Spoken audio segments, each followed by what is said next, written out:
প্রিয় বন্ধুরা,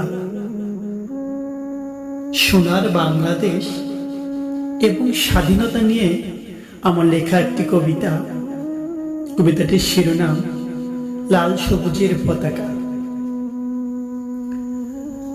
সেই রজনীটা যেন ছিল আলোয় আলোকিত একটি রজনী।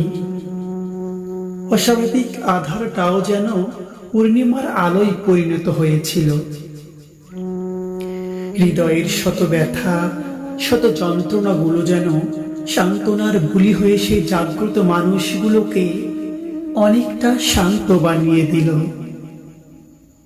আর সেই দিনটা যেন ছিল দুর্বল ক্লান্ত সেই মানুষগুলোর জীবনের সবচেয়ে বড় পাওয়া শ্রেষ্ঠ একটি দিন। যেন সেদিন তারা পেয়েছিল আকাশের চন্দ্রটাকে হাতের মুঠোয়। পূর্ণ হয়েছিল শত বাধাকে পাড়ি দিয়ে অর্জিত সেই মনোবাসনা।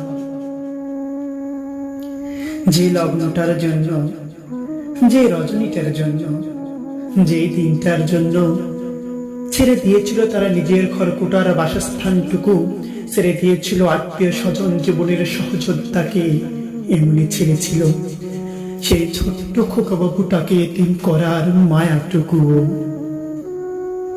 সকল কিছু ছেড়ে দিয়ে তারা মাঠে নেমেছিল, শুধু যেন একটি দেশকে রক্ষা করার জন্য নয়, যেন একটি মানচিত্রকে রক্ষা করার জন্য নয়, শুধু নয়, একটি পতাকাকে উত্তোলন করার জন্য তারা মাঠে নেমেছিল যেন তাদের মাকে রক্ষা করার জন্য।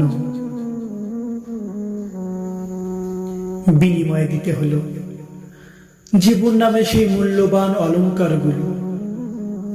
দিতে হয়েছিল আরো বঙ্গোপসাগরের জলের বদলে রক্ত আর রক্ত, রক্ত আর রক্ত, রক্ত আর রক্ত। শুধু কি তাই, দিতে হয়েছিল আরো মা বোনদের ইজ্জত নামের সেই দৌলত আর সম্বলটুকু।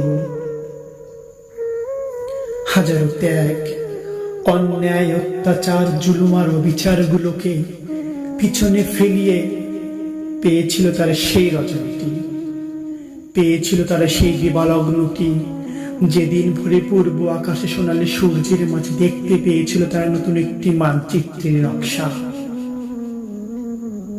আরো দেখতে পেয়েছিল সেই মানচিত্রে ৫৬,০০০ বর্গমাইল কিলোমিটারের একটি সীমারেখা।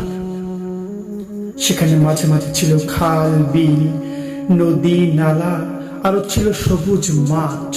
কোথাও ছিল ঘন ঘন সোনালী রঙের মাঠ ভরা সরিষা ক্ষেত।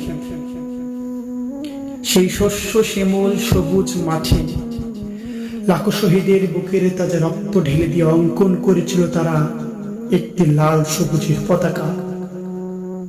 পূর্ণ হয়েছিল তাদের মনোবাসনা, করিয়াছে জয় সোনার বাংলা। আর তাদের অবদান আমরা পেয়েছি একটি স্বাধীন মানচিত্র, পেয়েছি স্বাধীন একটি দেশ, পেয়েছি বিশ্বে মাথা উঁচু করে দাঁড়ানোর জন্য একটু লাল সবুজের পতাকা। সেলুট হে যোদ্ধা সকল।